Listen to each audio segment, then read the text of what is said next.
It's Cowboys Mailbag time here. I am your host, Tom Downey. All of our questions coming in from our live audience here at the Dallas Cowboys Report. First up from Joshua Quinn, if things don't work out with McCarthy, thoughts on Eric Bieniemy as head coach? I think that it's a someone I want to at minimum interview.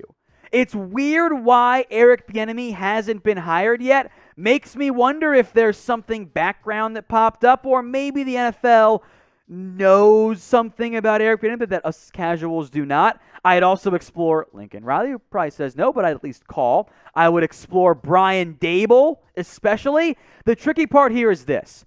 Just because you're a good offensive coordinator does not mean you're a good head coach. Those roles are very, very different.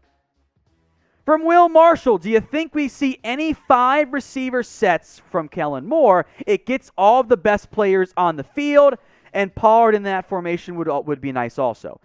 If you mean empty set, then sure, we will see that. We've seen that in the past. If you mean 5 receivers only, I actually don't think Cedric Wilson and Noah Brown are both inside your top 5 players on the field. I still think Zeke, maybe Pollard, and pick a tight end are better than at least one of those guys. But I do think you could see some looks where they go empty set, empty looks, and put Pollard and a tight end in particular out there as receivers and not your typical tight end running back spot on the field.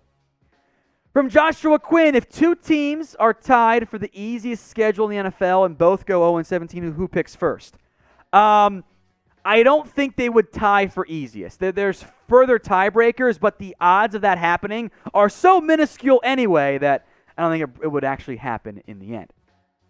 Dwayne Jackson, with Dak's shoulder in the beginning was a couple of weeks, then turned into a few weeks. Now I hear his shoulder is not close to being healthy.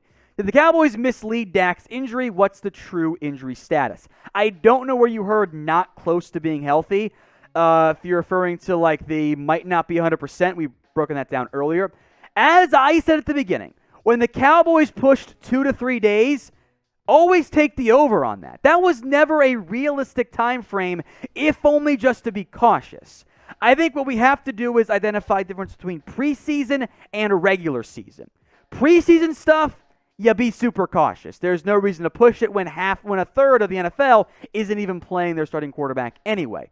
If this were a real game, I don't believe Dak would have missed a single snap of a regular season game. I don't think that's the case. The Cowboys themselves, when they pushed 2 to 3 days, was never realistic. That was a failure on their part, and that frankly was being misleading to try and keep people calm when they could have just gone with, we're going to be cautious from the start, and it would have been fine. I do think you'll see Dak on a pitch count in the practices in the regular season because, again, those don't matter that much as the throws in the game do. But Dak has been throwing. If Dak wasn't throwing at all, I would be concerned. But he's been out there. I fully expect Dak to be just fine for week 1. Oh, by the way, warning, when you see Dak go as questionable on the injury report for week 1, reminder, there is no preseason, so don't fall for the freak out on that one. From John A., do you think Nick Ralston has a chance to make the 53? Yes, I do. Now, it's complicated by the injury to Sean McEwen. If McEwen was fully healthy, I think they would have gone with Schultz, Jarwin, McEwen, in whatever order you guys want, and then it was going to be Sheawo Olanolua. He got hurt. Nick Ralston's looked pretty decent and also offers special teams value. So I don't know if he makes the 53, but yes, I do believe Ralston has a real chance to make the active roster for the Dallas Cowboys this season. Will it happen? I'm not sure yet on that front. From Ben, could we trade for Stephon Gilmore? The Gilmore trade rumors never seem to stop. I think Bleacher Report put out a Cowboys could trade for him type of deal again, which, okay, it's fine. Look, Gilmore is still unhappy with his deal in New England. He wants a new long-term deal. So again, the issues remain for Gilmore and the Cowboys. If you trade for Gilmore, you're probably paying him big-time money. And if that's the case, well, then what are you doing with Kelvin Joseph, Nashawn Wright long-term? If the Cowboys hadn't drafted both those guys, this would be a very different situation. You've got Diggs. Anthony Brown's your stopgap veteran right now, who you don't have to pay big money at the moment. So I get the interest in Stephon Gilmore. I'd be very surprised right now if the Cowboys went on and added a corner of that caliber. What do you guys say? Would you trade for Stephon Gilmore? Get your votes in for me in the comments, because where else? Right now. Why for yes and for no would you trade for Stephon Gilmore? From Stephen McLean, which player can we not afford to get injured outside of Dak and the offensive line? So I did earlier this year do a most important players list, and there were plenty of Cowboys offensive linemen and quarterbacks on that list. For me, and you can see the full video on the channel, I went with DeMarcus Lawrence. You don't have him? That edge rushing group is very, very thin. From my burner account, do you expect Josh Ball and Chauncey Golston to be on IR? I don't know what the plan is going to be for those two guys. They're both injured right now. The Cowboys might put them on IR. They're kind of biding their time in that perspective. What you could see happen is maybe they carry them both through the 53-man roster cuts and then put them on IR, give them the option to bring them back later on in the season. I don't know. Both those guys are kind of swing guys when formulating your 53-man rosters.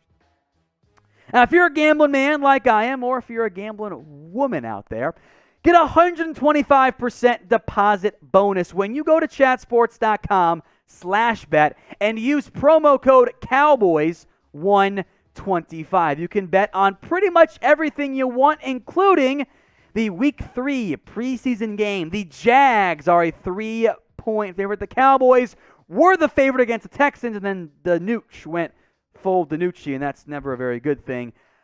I don't like betting on the preseason, and this is not a good one that I really, really want to see the Cowboys do. Wins and losses don't matter. I like the under, though, in this game. I don't think there's going to be much points because neither offense has been that good so far in the preseason. But if you want to go with my bet or fade me, do it on BetUS. Chatsports.com/bet. Use that promo code Cowboys125. From Dwayne Jackson, the early MVP so far today, who will be the next surprise cut or cuts? It's a good question. I did, of course, the initial surprise roster cuts, which, again, were surprises. Nothing too crazy so far. I know you guys like these two rookies, Simi Fehoko and Israel Mukuamu. They're not guaranteed a roster spot. Those guys might be on the roster bubble right now, and I'll still throw in CJ Goodwin since he's been banged up. Hopefully he's healthy in time for Week 1. Jacob Lerma, Tom versus DiNucci for quarterback 3. Who wins? It's not even close. It's DiNucci. I appreciate you the phrase here, but but DiNucci is still a 100x better quarterback than I ever do. My arm's like shot from baseball. Like, it's not good. You don't want me playing quarterback, period. From DJ Grabber, if La'el Collins is not good to go, is signing Mitchell Schwartz a good idea? Great job, Tom and Brett. Good job, executive producer Brett, who's not in here right now, but he gets credit anyway. If La'el Collins isn't good to go, which, again, he is right now, he's fully healthy, so not a concern. I would love Mitchell Schwartz if he were healthy. Schwartz himself is not someone who is exactly healthy at the current moment, so keep that one in mind, unfortunately. Fishing Life Mike, not a super chat. Fake, got fooled there by Jeremy. Why have we not cut DiNucci? I would rather give more reps to Gilbert and Rush. The Cowboys have treated DiNucci or Gilbert as their backup, and they haven't given him that many reps late in games. Mike McCarthy likes DiNucci. I don't agree with it, but that is where we're at. He's not getting cut. He'll play through this game against the Jags, and frankly, I won't be surprised if he's on the practice squad this year. If you guys want daily videos on everything going on around the Dallas Cowboys, then hit that big red button and subscribe. We are your one-stop shop for news and rumors on everything going on around the Dallas Cowboys. So if you want constant updates, hit that big red button and subscribe today. From Elmatic7, a super chat. How can the boys deny Bradlee Anae and Maurice Canady? Is Rondell Carter the odd man out? What about Tristan Hill? I think it is very likely Tristan Hill begins the year on the PUP list, and then we'll make a decision later on in the season. Maurice Canady is making this team. Bradlee Anae, you've got Chauncey Golston and Terrell Basham injured right now, and that's allowed Anae to shine. But if Basham's healthy, he's making this team. If Golston's on the active roster, he's making this team. And with you throw in Dorance Armstrong, who's outplayed Bradlee Anae, even though I still want Anae to make it over Armstrong, but I get it. Plus Gregory and DeMarcus Lawrence, well, now there's a numbers game there at edge. Because of some uncertainty around the injuries, that's going to make it very tricky for the Cowboys to figure out what they're doing at the back end of their roster. From Lloyd Grant now, what's up with the Cowboys' injured players outside of Dak, of course? We've hinted a lot of them, so we'll just kind of go rapid fire on all these guys right now. A couple players who are banged up. Terrell Basham has his knee issue. I think he's going to be good to go for week 1, but he has missed the past couple weeks. Tristan Hill, I think, starts on the PUP list. Chauncey Golston, Francis Bernard both have hamstring issues. I don't know when they're going to be back. Greg Zuerlein, back problem. He should be good to go for week 1.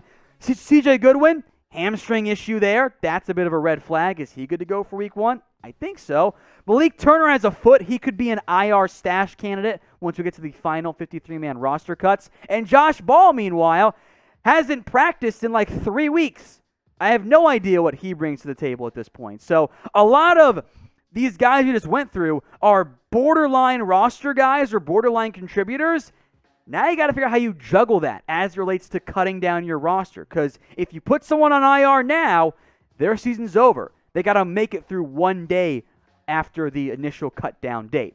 So what injury worries you guys the most? And I'll say you can put Dak in there if you want. I suppose that's fine. But let me know what you guys think in the comments section. For my burner account, what is Jaylon Smith's role on the team?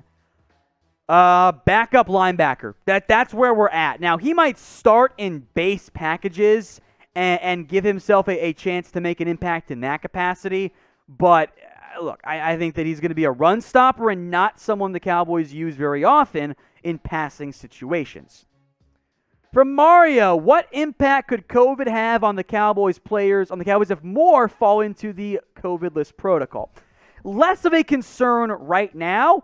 This is going to be an issue the Cowboys deal with and the NFL deals with in the NFL regular season. That is going to be something that the Cowboys have to keep an eye on for, and the NFL has to keep an eye on for.